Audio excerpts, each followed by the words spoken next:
Okay, so now let's talk about the writing formula. This is what you all have been waiting for, right? You've been waiting to hear about, well, what's the formula for how I do it? Well, I had to take you through the basics, and it had to take you through the question types. We have to go through the steps and the process, everybody. But now we're finally here so that we can discuss and talk about the writing formula. What is the formula for being able to write this question very well? So in this lecture, I'm going to explain to you the formula, and then after that, we're going to do several examples so that I'm actually demonstrating for you and showing you exactly how it's done. Okay? So let's just keep moving forward, onward and upward. All right. Now, when you're writing an essay, okay, this is a very key point. When you're writing an essay, you basically treat an essay like an inverted pyramid, right? Whether you're talking about the introduction, the body paragraphs, or the entire essay, they are collectively and separately an inverted pyramid. Okay. For example, when you write your introduction, okay, when you write your introduction, if you can see my hands, you can probably see a little bit better in terms of I'm going to describe it for you. But when you're doing an introduction, for example, your first sentence should generally describe what the general topic is about. So my hands are spread very, very wide. And then the next sentence, you should explain what is the specific question that we're being asked to address. So my hands moved in a little bit closer. And then the final sentence, the third sentence of your introduction is, well, what's your opinion about it? What's your position on it? And then your hands move in narrow. Okay? So that's where we get the inverted pyramid from. Okay, wide hands, very wide hands. What is the general information about the topic? Hands moving a little bit closer. What is the specific question we have to address? Hands moving in even closer. What is my opinion or position on that specific question? Okay? When you're writing a body paragraph, exact same thing. We start off hands wide, really general. What's the topic sentence? The topic sentence of the paragraph. What is this body paragraph? What's the controlling idea? Then we move in a little bit closer with the second sentence in terms of looking at it and what are the specific details we're going to use to address it. And then we explain detail 1, we explain detail 2, and then we have a concluding sentence. So it starts out really wide, comes in more narrow to a point. Okay? And so when you're writing essays, and this goes for even for task number 1, it's the same thing. It's the exact same thing for task number 1. And if you watch my lectures for task number 1, you will see what I'm talking about. It's the exact same thing. It's an inverted pyramid that you should be writing. All right? So step 1 of the writing process is you have to be able to understand the question.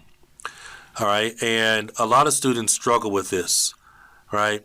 And if you struggle with understanding the question, then you're going to have a major problem doing very well in this exam. A major problem doing very well in this exam. You have to be able to understand the essay question. And one thing that I think students should do is to read over all the essay questions. Make sure you understand them, because you have to understand the specific question, not the general idea of the question. What is this question specifically asking me to do? What must I specifically answer? And so I'm going to give you all the questions. I'm going to give you all the questions that have been asked.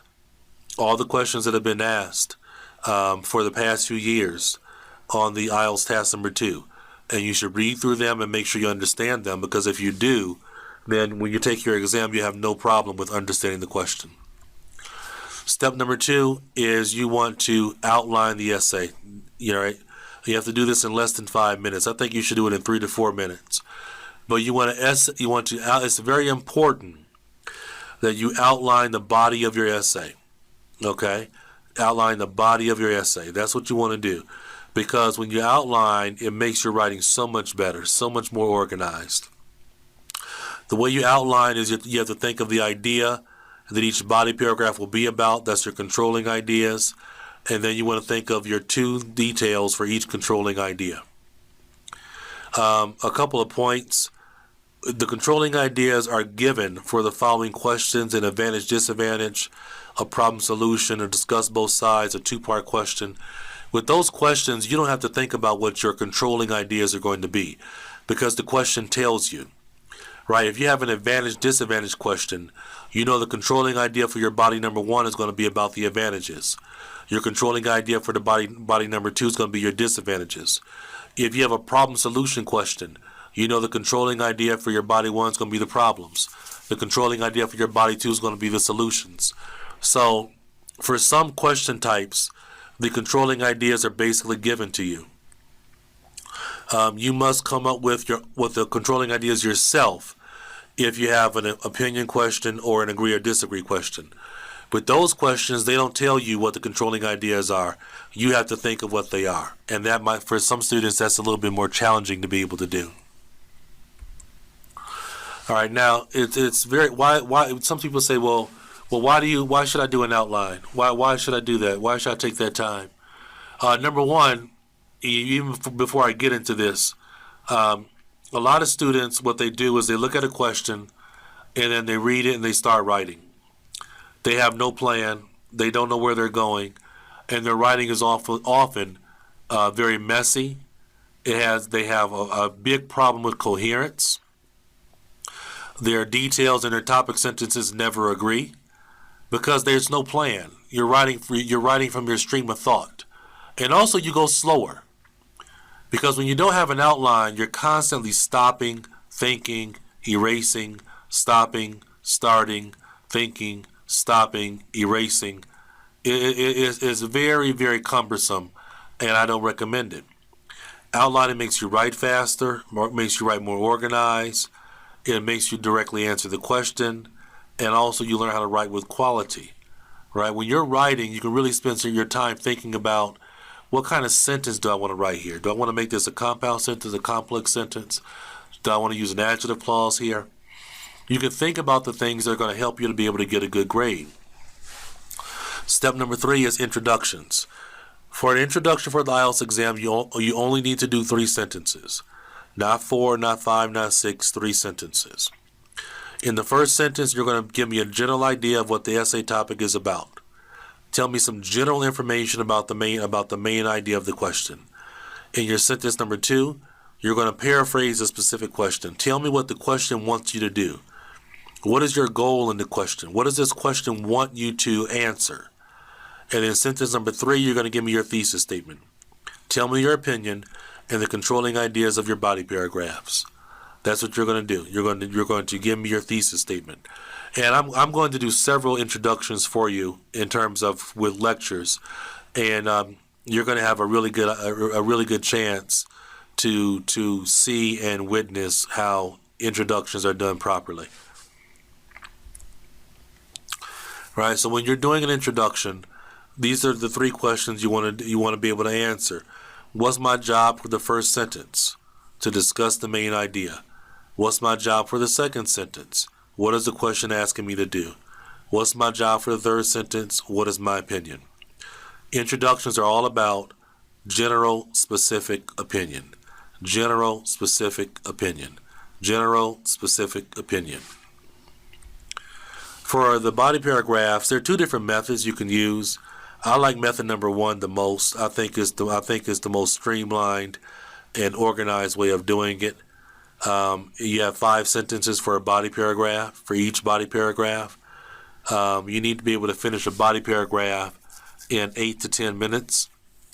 8 to 10 minutes to be able to do it.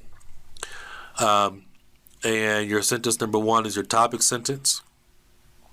You're going to tell me what is the controlling idea and your position for that paragraph.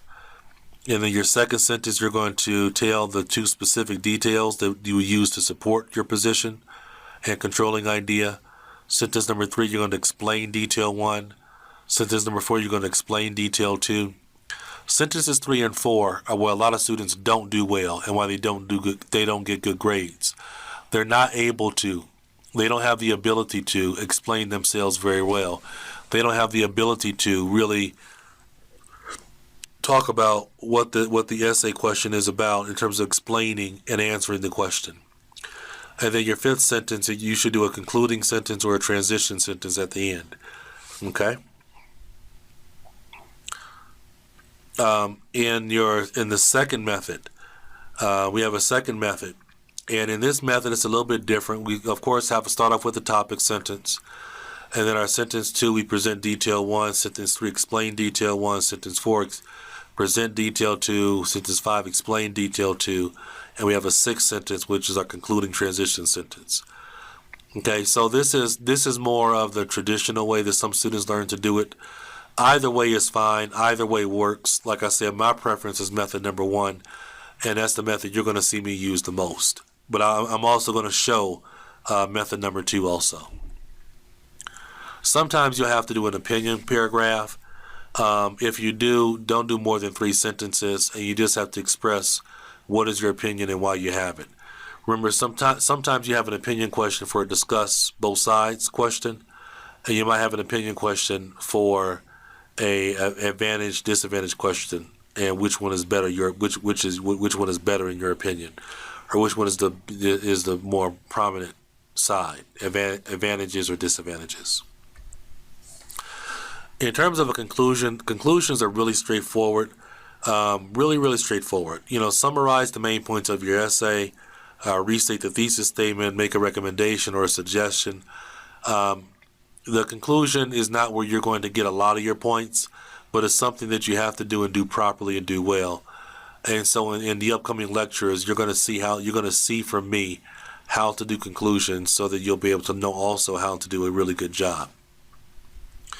Okay, so that's going to do it in terms of our writing process. And now let's move on to the examples. In the next few lectures, you're going to learn how to do the outlines, the introductions, the body paragraphs, and the conclusions. All right, so I will talk to you soon, and thanks a lot.